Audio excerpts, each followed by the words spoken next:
കേരളത്തിനെതിരെ ദക്ഷിണ റെയിൽവേയുടെ റിപ്പോർട്ട് ലഭിച്ചിട്ടില്ലെന്ന് മന്ത്രി അബ്ദുറഹ്മാൻ. പദ്ധതി സംസ്ഥാന സർക്കാർ ഉപേക്ഷിച്ചിട്ടില്ലെന്നും മന്ത്രി കൊച്ചിയിൽ പറഞ്ഞു.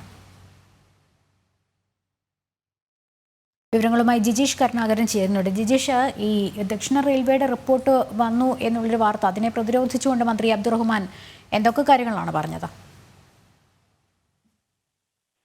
ലക്ഷ്മി, അബ്ദുറഹ്മാൻ വലിയ തോതിലുള്ള വിമർശനം ഇക്കാര്യത്തിൽ കേന്ദ്ര സർക്കാരിനെതിരെ ഉയർത്തുകയാണ് ചെയ്തത്. ഈ റിപ്പോർട്ടുമായി ബന്ധപ്പെട്ടുകൊണ്ട് പ്രധാനമായും സിൽവർ ലൈനെതിരായ റിപ്പോർട്ട് നൽകിയിരുന്നു. അത് ഏതെല്ലാം തരത്തിലാണ് അപ്രായോഗികമാവുന്നത് എന്നതടക്കമുള്ള കാര്യങ്ങൾ ചൂണ്ടിക്കാണിച്ചുകൊണ്ടുള്ള റിപ്പോർട്ടായിരുന്നു നൽകിയിരുന്നത്. എന്നാൽ കേന്ദ്ര സർക്കാർ കേരളത്തെ അവഗണിക്കുന്നു എന്ന ഒരു ആരോപണമാണ് അബ്ദുറഹ്മാൻ പ്രധാനമായും ഉയർത്തിയിരിക്കുന്നത്. ഈ കാര്യമാണ് പ്രധാനമായും പറഞ്ഞത്. കേന്ദ്ര സർക്കാരിന്റെ കേരളത്തിലുള്ള നയമാണ് റെയിൽവേയുടെ തീരുമാനത്തിന് പിന്നിലെന്ന ഒരു ആരോപണം സംസ്ഥാനത്തെ റെയിൽവേയുടെ ചുമതലയുള്ള അബ്ദുറഹ്മാൻ ഉയർത്തുകയും ചെയ്തിട്ടുണ്ട്. സിൽവർ ലൈനായി ഭൂമി വിട്ടു നൽകാൻ ആവില്ലെന്ന് ദക്ഷിണ റെയിൽവേ റിപ്പോർട്ട് നൽകിയിരുന്നു, റെയിൽവേ ബോർഡിന് റിപ്പോർട്ട് നൽകിയിരുന്നു. ഇതുമായി ബന്ധപ്പെട്ടുകൊണ്ടാണ് ഇത്തരത്തിലുള്ള ഒരു പ്രതികരണം മന്ത്രി നടത്തിയിരിക്കുന്നത്. എന്നാൽ ഈ ഒരു റിപ്പോർട്ട്, റെയിൽവേയുടെ റിപ്പോർട്ട് ഔദ്യോഗികമായി ലഭിച്ചിട്ടില്ല എന്നാണ് മന്ത്രി വ്യക്തമാക്കുകയും ചെയ്തിരിക്കുന്നത്.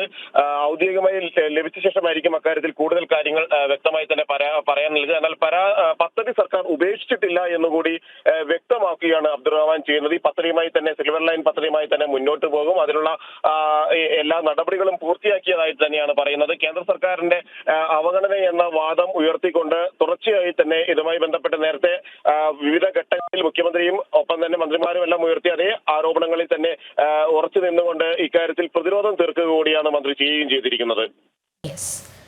ജിജീഷാണ് വിവരങ്ങൾ നൽകിയത്.